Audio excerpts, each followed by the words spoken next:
Hey there, viewers, and welcome back to the Self-Made Auto Channel. 2018 Ford Explorer. It's got the big 3.5 charging system malfunction light is on, or service charging system now it says, and that's the customer complaint, and this is what he's been dealing with. They've done a couple alternators. He's had it at a shop. He's had another guy look at it, I guess. So it's been a couple places. They've replaced the alternator with a Napa one. Didn't work. They replaced it with an OEM Ford one. That didn't work, so they put the original one back on there. And then, naturally nothing has changed. The light's still on, but the car appears to be charging. So I assume it's a Ford, smart charge alternator, which Ford has always had kind of a default 13.7 volt, system goes haywire, you unplug it, the internal regulator and that will always regulate at 13.7. I'm pretty sure still in this vintage of vehicle that Ford's been like that for a long time. I always thought that was a great feature. Computer, something happens there, wires break, the alternator has a default charging strategy, which I think is great personally. He said the battery was super corroded. They had cleaned that off, and you can see evidence of that. And then just visual inspection, when I brought it in to pop the hood to see what big engine it had in it, I see that somebody's put some butt connectors down on the connector of the alternator. So that's all I know. First thing we're going to do is grab a scan tool. We want to see if it has any codes in it. As I mentioned, this should be computer controlled from the PCM, so we want to see, is that going to lead us in the right direction? And then we're going to make our diagnosis from there. Like I say, you can see evidence that there definitely was, a lot of corrosion. Pretty common to see these come in corroded up. More than likely, from this battery, from the looks of it, it's probably off gassing and then making the big mess. You look down there, you see the butt connectors. I don't know if you guys can waft it. You can smell the frustration under the hood here. We're busting out the Harbor Freight icon. It's the T10. Use this end. We'll let this thing get loaded up. We'll do a full system scan on it and see if we find anything helpful. She's all done. We're just gonna get the report here. I imagine we're gonna have, some kind of alternator control codes in here.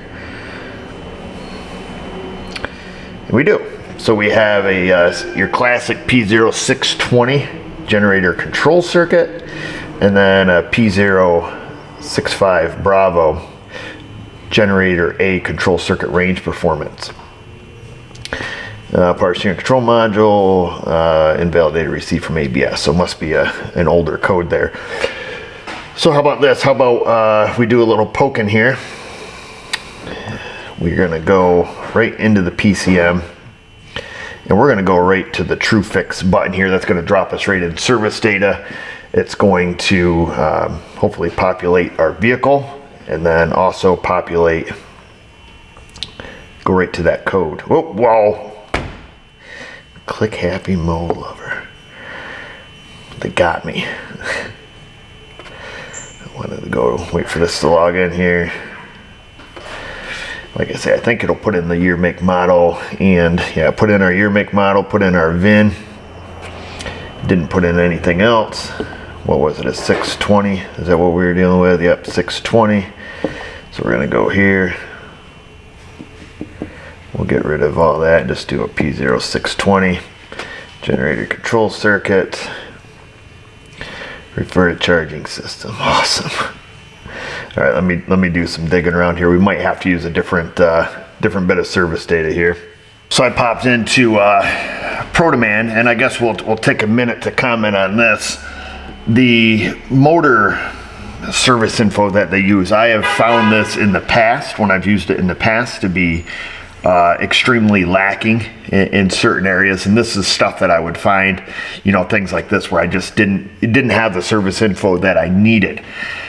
So, not throwing shade at them, but this is why I've always reverted back to either, ProDemand or Identifix as far as looking up, stuff in service data. Because I look up, a 620 in ProDemand, and here we have our, our description operation, stuff like that. So we're gonna go to that. But I just thought that was worth noting. That's the same problems I used to have, with motor service data in the past. It says here, PCM monitors generator output. via the generator monitor, or they call it the Gen Mon is what they call it, circuit. PCM uses the generator command, or your Gen Com data PID circuit, to command the generator to increase or decrease the output. If the Gen Com, generator control circuit, or the A sense circuit are open or short of the ground, the PCM will not be able to control the generator output. When the engine speed is greater than 2,000 RPMs, the generator defaults to a steady output voltage of 13.5. This is what I was talking about earlier. The PCM sends a request to the IPC, so that's the cluster, to illuminate the charging system warning indicator. The Gen Com circuit fault may be confirmed by viewing PCM PID generator com line fault, a yes status indicator fault. So the data PIDs we can look at are Gen Mon, so that's the monitor circuit, Gen Com, which is the command circuit, or what else do they call it? The A sense circuit. So a couple names. So Gen Com, Gen Mon, and then generator command fault. So it's going to be 3 data PIDs we can look at. It says here the 620 generator control circuit. The PCM sets this code if the Gen Com, so the command circuit or the A sense circuit, or B plus circuit is open or short at the ground. So that's what we're looking for. This thing could have a blown fuse, broken wire, or something like that. So let's see what we have. We're not going to go through all the Ford nonsense of hopeless dreams and ohm testing and PCM replacing. We're going to go right to a wire diagram so we know where these wires go and what we need to look for, because we're looking at the control side. So we're going to go starting and charging. We have the charging circuit here. There's our PCM. I'll probably print this out for us so we can look at it. We got the 3 wires here going to the PCM, Gen Com, Gen Mon, and a battery wire. So there's everything we need. Let's get this up. We'll hit print. We want to print it in color. We'll hit print there. It says my printer's not available. It takes it a minute. We'll go in the office and grab that. I'm going to look here. We'll go back to the motor data, and we'll see if we can just type in alternator. Alternator.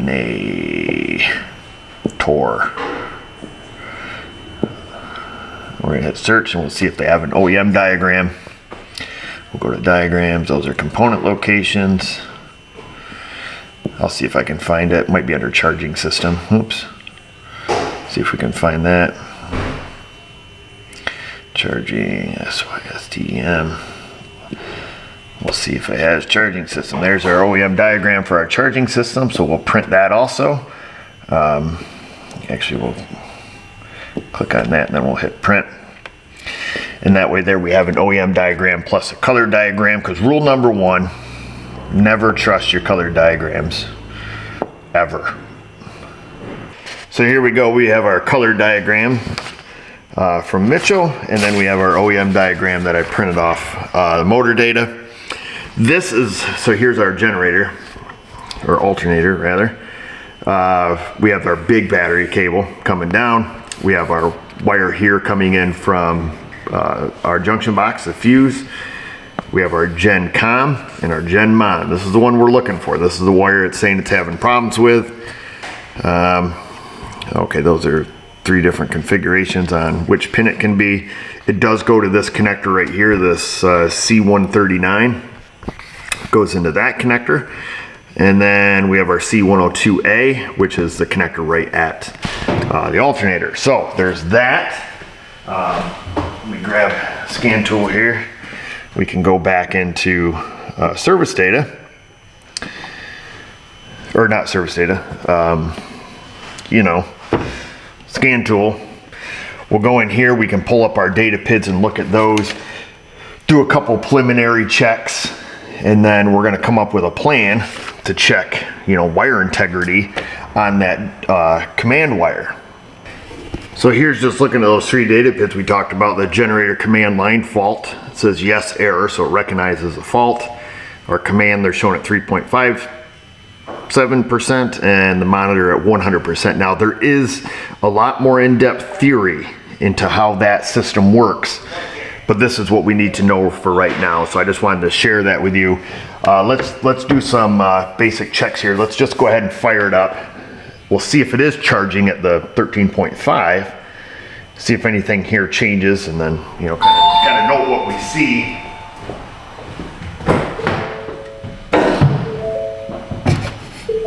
Contact.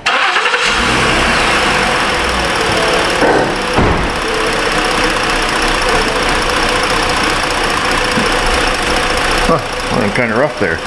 So right away, what do we see? Well, we see it's not charging. We just got it up here in the corner of the scan tool, 13.14 volts. But do you guys remember what you read in service data? What did it say about 2,000 RPMs? That's when it's going to go default mode. Let me give it the old Italian tune-up here. I just heard the bell go off on the inside. So let me rev it up. It does say charging system fault here now.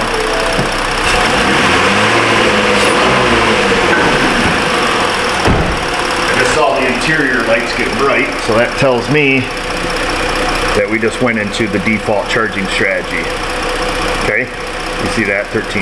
I thought it was 13.7 is what it used to be back in the olden days, and then it shut off the monitoring circuit. So there you go. So there's that. It's 100% not working, but thankfully, like I say, Ford puts in a default charge system, which is pretty cool. First thing first is I unplugged the alternator connector and just wanted to make sure that we have our 12 volt supply going here. And we do. And the other thing I wanted to see, so I can short out the generator monitor circuit. You can, hopefully you guys can see it there, it goes to 0. I removed my test light, should go back to 100. If you didn't see that, that's what it should have done. Probe the command wire here. Let's see. That's monitor. The command wire doesn't change. You got power, but this connector is pretty cruddy. I mean, it does have some corrosion in it. I don't know what they did with the whole butt connector thing there. I think I am going to get a connector for it regardless if it works or not. That thing is pretty cruddy. Now apparently this is the original alternator they put back in. That's why I just want to look inside the connector there on the male half just to see. I mean,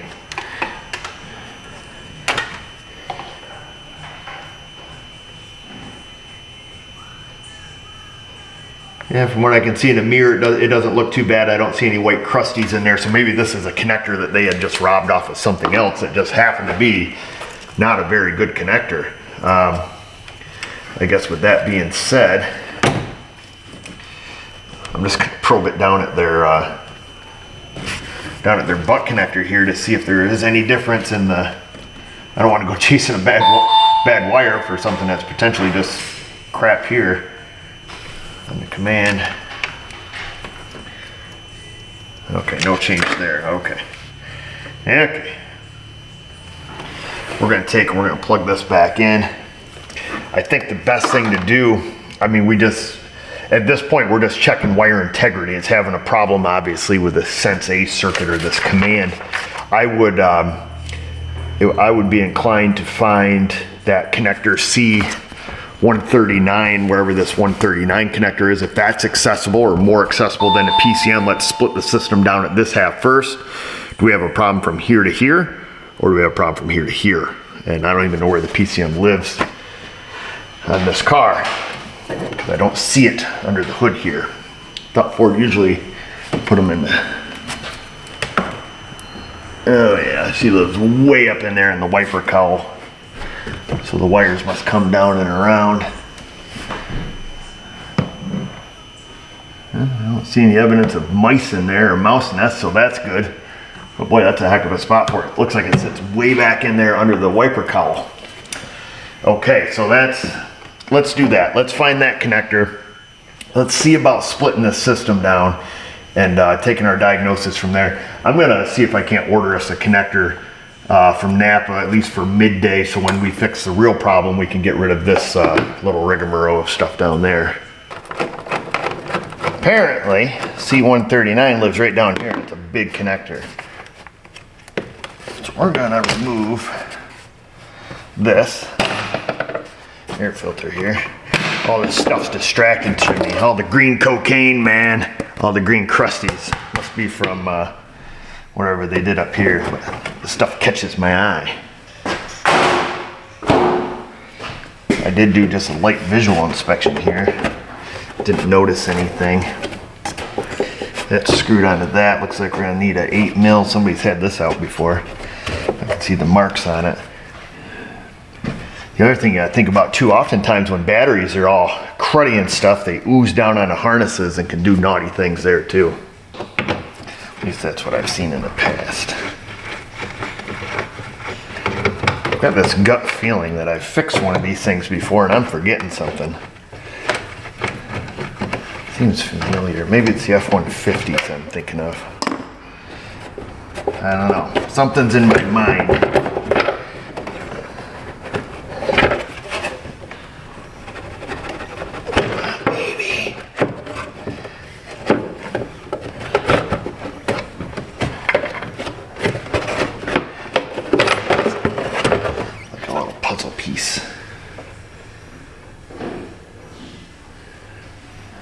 See any green action there. Okay. I believe that's our connector. You can't see it because you're there and I'm here. I've gone ahead. I put a piercing probe just on the good side of the butt connector, on the vehicle harness side.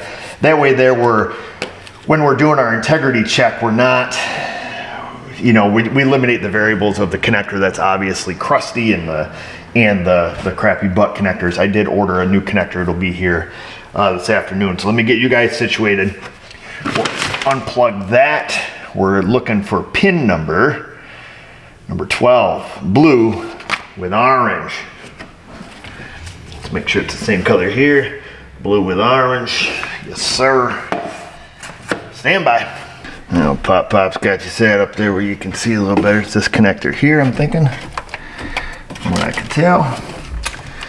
Which way goes which way? That goes into, gosh, that looks like it goes into the fuse box. Pop got the wrong connector here. Gosh, I didn't think I did. Well, that sure as heck looks like it goes into the fuse box. With some wires. Oh, the wires go under the fuse box, but then there's wires that come out that side. So maybe it's just passing through. Maybe it's like, hey, we're stopping in for a visit. Because one of the wires from that connector does go to the fuse box. The other two go to the PCM. So let's do this. Let's do that right there. Come on, Eric, you're embarrassing me. Ah.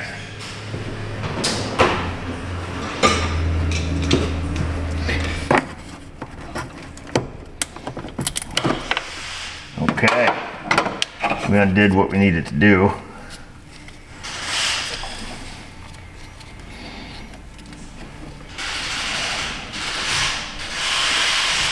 What the world? Boom.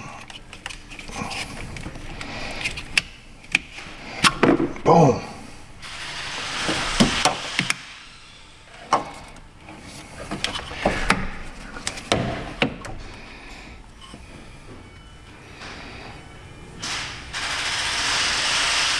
Clean. That's number 1 through 13. 12 and 13 are on the ends. Number 1 is brown and white. 12 is blue with orange, and 13 is purple.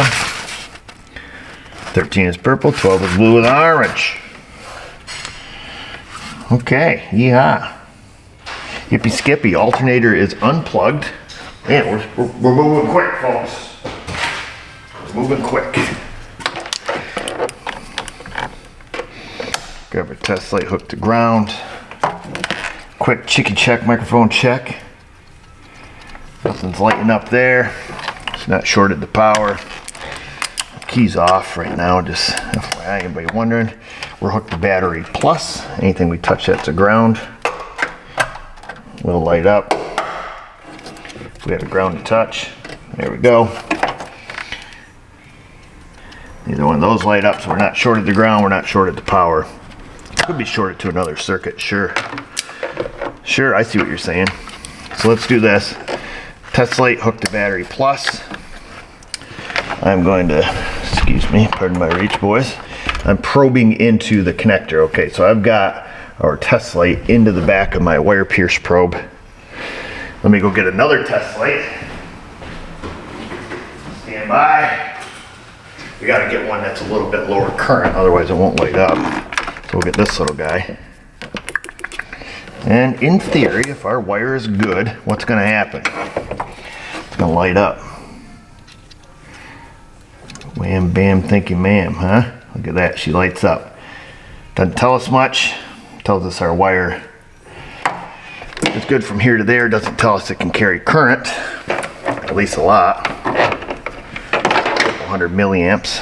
What we can do, now that we know, faux show, we could fuse jump wire that baby and just make sure the wire is good.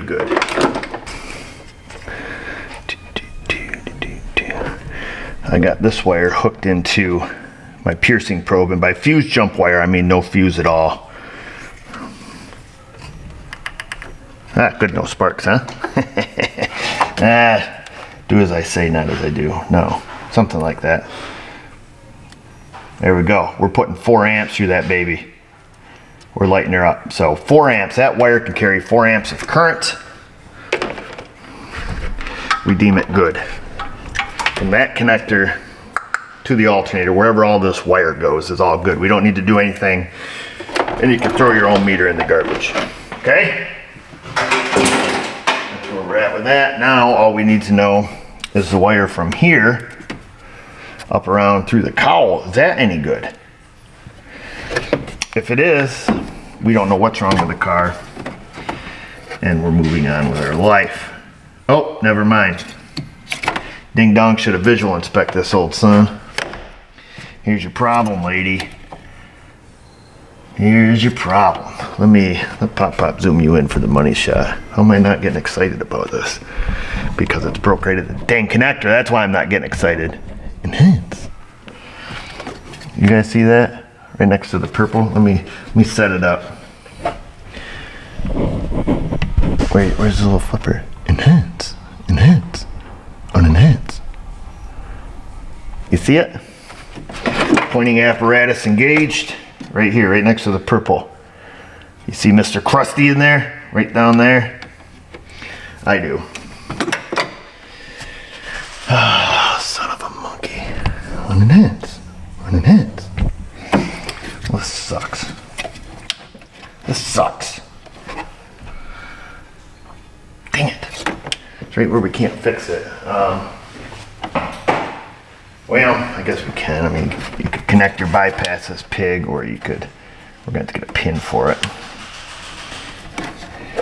Okay, boys, here comes the money shot. Oh, not real dramatic.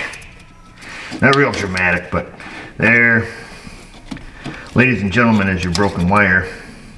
It's on the female half. Darn. I don't think, we're going to have to get a pin for it. Let me see if our friends at Ford have a pin for this thing, or if we can order one. Get one through Connector Experts or something. We'll do what we got to do for the time being. We can bypass it. Let me, before I put this all together and we do a temporary bypass till we get the correct part, let me see what's up. See if I can get a pin number, stuff like that. This video's stupid. So looking at service data, you know, they show the male half, they show the female half. We're not doing, we ain't doing no 60 pin connector, 34 pin connector rather. Let me see about getting an individual pin for this little guy. I think I might have found the right one. That's a big fat I think. I called my friendly Ford dealer. Well, this is awkward. I called our friendly Ford dealer. Of course, the parts guy there, who's been there since the beginning of time, he said he can't help me as far as looking up, you know, pins or anything like that. Of course, service data had the OEM, what you call it, the whole connector, which, you know, obviously we don't need. It's just a $200 connector. So naturally we're not going with that. Crack that little guy loose. But I did some Googling, because looking in the service data, they have these qualifier numbers and stuff, and I started doing a little poking, little hokey pokey on that, and I think we might be in good shape. I may have found the service, the correct lead for this thing. I'm not 100% sure, but my Ford garage actually had one in stock. I asked him to go look at it. He said, yeah, it's really tiny. I can't see it with my bifocals. So I said, yeah, that sounds about right. And it is the female half, so that's good. At least we have the right gender. You guys are kind of right smack in my way for doing what I got to do. So I may move you so I can give this the two-handed handy here. And start working this. There's actually enough lead on it. Below this, we could actually make the repair if we have to, but let's go ahead and get this out. We're waiting for the alternator connector anyways. And there's more lead on that than I thought. Let's see about getting this pin loose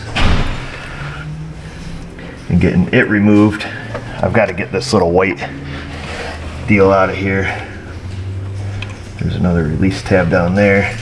There's that half. There's all kinds of special tools for doing these connectors. I've never really been able to use them very well. What's up, Miss Though? I hear you back there. Your customers. Huh? Over at the post office. Who's at the post office? Saw one of your customers over at the post office. One of mine? Yep. Oh boy, what'd they say? Said they got a problem with their car. Oh boy. Imagine that. What kind of car is it? I think it's a Jeep. Oh yeah? Is it one of those customers that's like, oh yeah, I just saw you, I feel awkward, I haven't seen you in a while, I gotta make up a problem. I'm gonna give you a call. And then that's the last you see from them. One of those situations? No. Oh, real deal, huh? Yeah. Oh. She said ever since you. Oh, shut up. Don't mess with me. Don't mess with me, Miss Though. Gotta get you going. You know that ain't no joke. Get you all worked up. Don't get me worked up. Doesn't take much. Oh, come on now. I'm calm, cool, collective. Second one in. Let's see here. We're doing surgery over here, Miss Though. Oh yeah? Yeah. Good thing you got those goggles on. Mm-hmm. Let's see if I can reach right down in here. Release. Oh boy. Oh boy. Like a surgeon. We're gonna have to get this little push tab thing right here. Oh my gosh, even I can't see with my glasses on. 17 Compass. A 17 Jeep Compass. It has Wait, let me tell you what lights are on. Service four-wheel drive, traction, and ABS light. No. Oh, all right, go ahead with your story then. It's got a A with a circle around it and an exclamation point. Oh, it just needs a battery. Is it, she wanted us to know. It's the auto start stop It's system. the auto stop system, but she thought maybe she needed a battery for the auto stop system. Yeah, they got two batteries. They do? Yes, ma'am. Don't you watch my channel ever? No, I live your channel. Oh, so we did one on a Pacifica for one of our friends. It's a separate battery. Yes. And Yes, so Mrs. O. she wants it fixed because she would like to see that light Ooh, on. who likes to see the light? So there's our terminal, folks. We got her out. This one is, we certainly have enough wire here. We could do what we got to do, right, Mrs. O? Gotta do what you gotta do. Oh, did somebody bounce us a check? Oh, No, oh, I this thought is it your was. son's pay stub. Oh, okay. if the one from our friendly Ford dealer is not correct, we will strip and we'll strip. You want to be out here for that, Miss O? You gonna do some stripping? Yeah. And then we'll solder it and we'll do what we need to do. So now we wait. And that's it. I'm not gonna pull back the tape here anymore. We got enough here, we can make a splice even if we leave it long. No sense in untaping all that to make it look tidy, if you know what I mean. Let me get my strippers. Close your eyes, Mrs. O. I don't want you to see this. What? Let's see here. Snippy, snippy. There's that. I don't have my glasses on. You probably just see the back of my head. That's okay. It's a nice back of the head. It's not bad. Since I got that big thing cut off, that's not bad, right? Okay, there we are. We're all stripped back. And then we wait. Well, that was a fail. The one Ford sent me was quite a bit smaller. At any rate, I crimped a barrel connector on here, which I think will be perfectly fine with. We'll slip that onto there. We could call, you know, connector experts and get one sent, but again, my back of my head's going to be up in your business here for a second. But we're just going to do it this way because I think we have plenty of room, in my opinion. But I need to turn the camera off because I'm going to get up straight in your business here. We got it crimped on there. Just use your regular standard Ford, you know, barrel connector. And then we'll get up in this joint with some heat shrink. Probably should have done this to begin with, but we gave it the old college try anyways, right? I'm trying to do it where everybody can see here, but I don't think it's going to work out.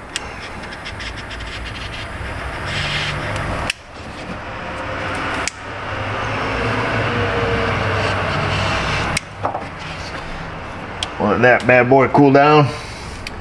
Slip her back in there. Hopefully there's enough room in the little gray connector there. Hopefully. We'll find out, right? While we're waiting for that to cool, we did get the old Echo Charlie 261 connector from Namper.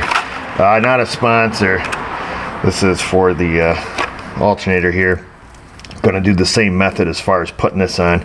You guys don't need to see that because it's down in the hole. But yeah, we'll just crimp it. It does come with crimp and seal butt connectors, which will work equally as well. So there's that. I'll get that put on, but wait for that baby to cool down.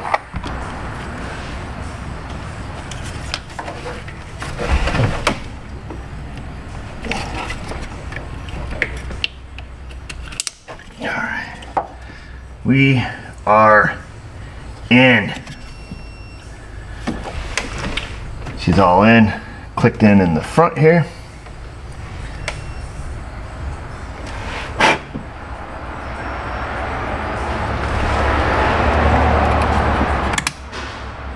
Back together. Looks good. Probably should have just done that from the get-go. I didn't realize how much wire was going to be sticking out of that little fella. Clearly enough to do our repair. And as Ivan would say, no parts required. Let's see. Take my glasses off. Let me fix that alternator connector before we put any of this together, just in case we screwed something up, which I don't think we did. When we fix that alternator connector, we'll stick the mass airflow on here, and then we'll get the little guy running. And for those of you that are curious, in order to get that wire to go back through the little gray connector, had to give it a little drilly drill. Had to open it up just a whisper. The heat shrink would go through it just fine, but once it got to the barrel connector, it got a little snug and I didn't want to be yanking and pulling, so I just ran a drill bit through it. Just took a whisper of the gray off it. Enough to make that slip in there nice. I'd show you, but I was like this mostly. Okay? That's what it was like. Things would have been weird, man. You guys know how it is when things get weird.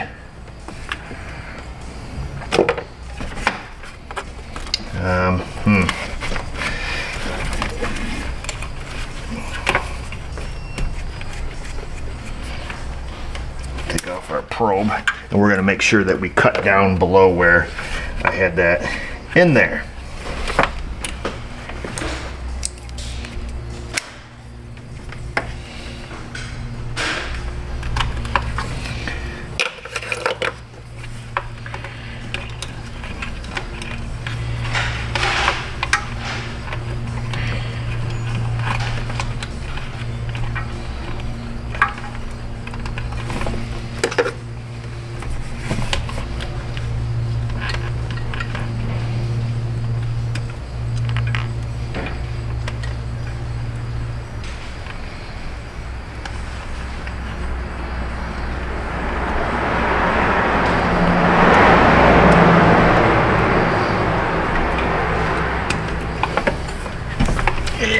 Get this mess out of there. So these should never be repair option under the hood.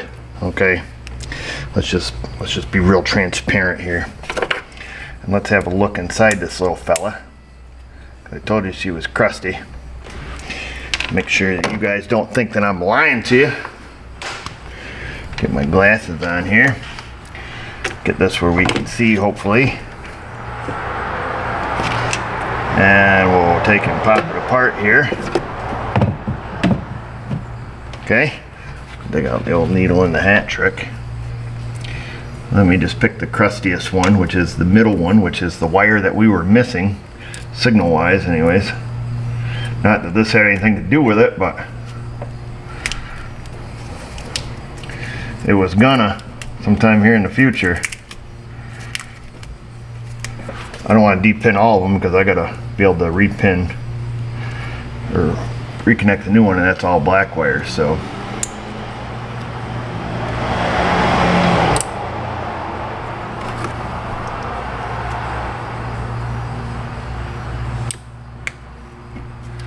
here we go. I don't know if you guys will be able to see it, probably not.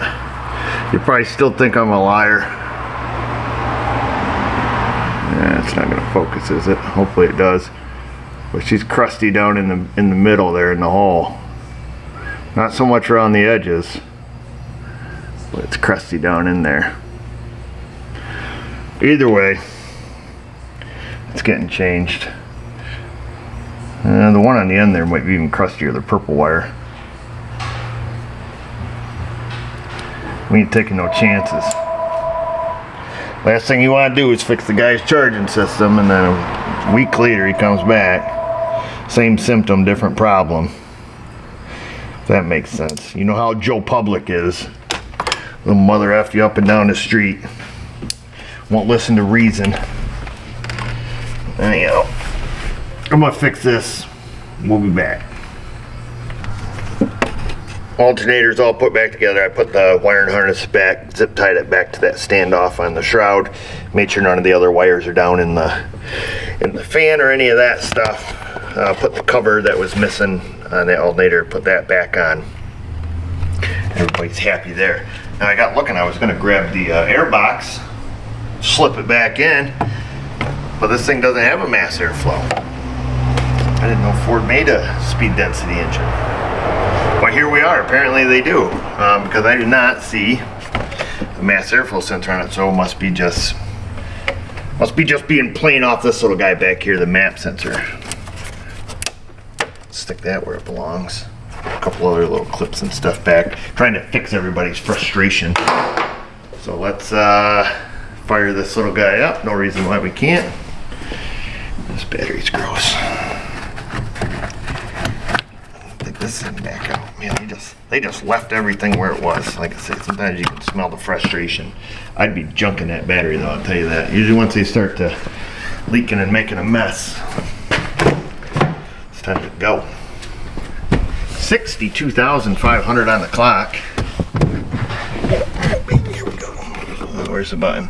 Contact. Vehicle is on. Oops. Up here, move this. We'll be able to know right away because if it's charging, I don't know, we might have to clear the codes.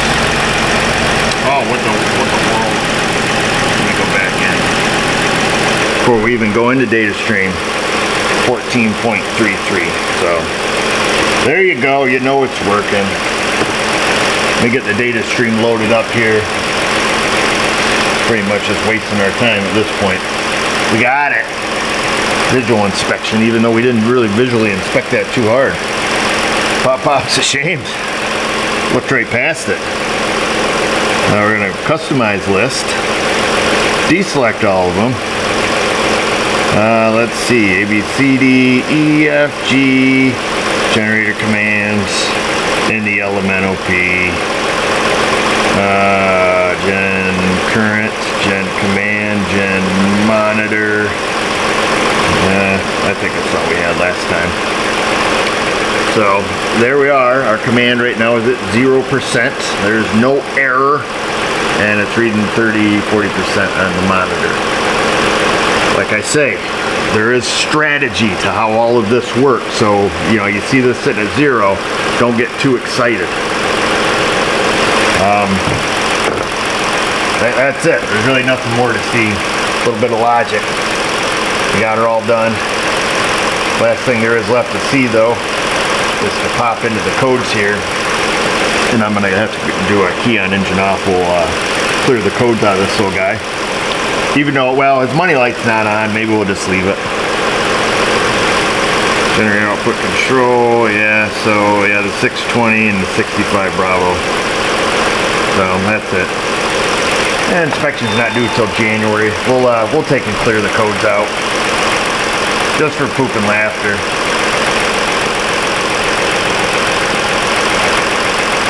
I don't remember. I don't think on Ford you can do it with it running. Let me just see. Oh yeah, look at that. We did. So, codes are cleared. I'm happy. You're happy. This guy's going to be happy. I'll tell you that.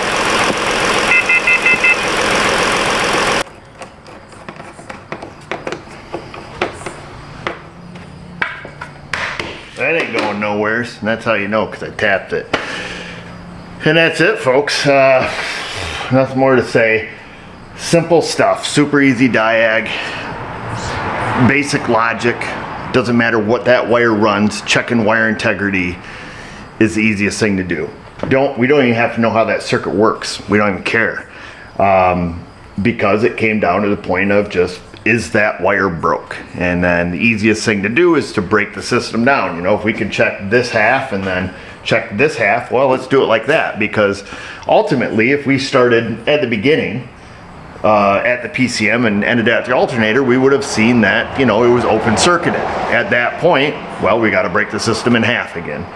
Knowing the code set criteria is good, because that indicates that the circuit is open. So that's good to know too. All different types of ways to check circuit integrity. You know, ohm meter being the worst way to do it. It would be, you know, virtually pointless. Unless it's a complete open circuit, then that's useful. But load testing the wires is clearly and obviously the best way to go about it. So had we not seen the corrosion right there, we would have went to the PCM. We would have done the same thing. And then if we discovered, like, well, wire integrity is perfect. You know, we can carry 4 amps from point A to point B. We're not shorted to ground. We're not shorted to power. We're not shorted to another circuit. You know, and then clearly, you know, there's, you know, if it's carrying current, you know, we have no resistance in that circuit, no corrosion or cruddy connector or anything we're dealing with, no voltage drop, we'll say. You know, at that point now, you know, now we're looking at some other stuff. Now we're looking at the main brain box. You know, does it have the ability to receive a correct signal, put out a signal, you know, stuff like that. So that's it. So basic stuff, easy peasy. You guys can all do it. And you just got to have service info. You got to have, you know, wire diagram. You got to know where it goes from. If you don't, you're never going to do it. I'm not trying to discourage you, but that's just a cold hard truth. I can't tell you where, you know, that fuse pin goes, and you're an idiot if you think you're going to take the fuse box out and just follow that wire. I mean, that's just nonsense. You got to have service info. That Harbor Freight Scan tool comes with 2 years of updates. I know that. I don't know how long it comes with that True Fix for. Through Motor. I don't know if that's 2 years too, but I think it's $299, and that's a pretty good deal for your home gamer who wants to do, wants to do this stuff and needs service data. There's Mitchell DIY. There's All Data DIY. There is OEM service info. I could have went on Ford and bought the OEM service info for 3 days for this thing. I don't know what it is, 40 bucks, something like that. If you're fixing the car yourself, it's way worth it, because you are not going to take this to a shop and have it fixed for less than what you're going to pay for your own service info. You know, if you're DIYing it or if you're helping out a friend and you're at that point where you say, hey, I could fix this, but you know, I need a wiring diagram. Screw getting on Google and looking for the wrong wiring diagram. Buy the service info you need. All those sources I talked about are cheap. There's MotoLogic, there's Identifix. I think they both have DIY versions where you can just get what you need at a very affordable price, at least in the US. So think about that. Don't try to fix cars without service info. Everybody thinks like, oh, you're so smart, Erico. No, I'm not. I just look stuff up. That's what it comes down to, and that's the cold hard truth. And that's why I hate people saying like, oh, you're so smart, because they're not. Don't memorize something you can look up. I don't know any of this stuff. I don't even like cars, but I know how to fix things, and you just look it up, and that's it. You look it up and you fix it. So that's it. I want to see you guys look up a good comment in the comment section. Questions, comments, concerns, Insta, the Facebook. You guys know where we're at by now. And just remember, viewers, if I can do it, you can do it. Thanks for watching.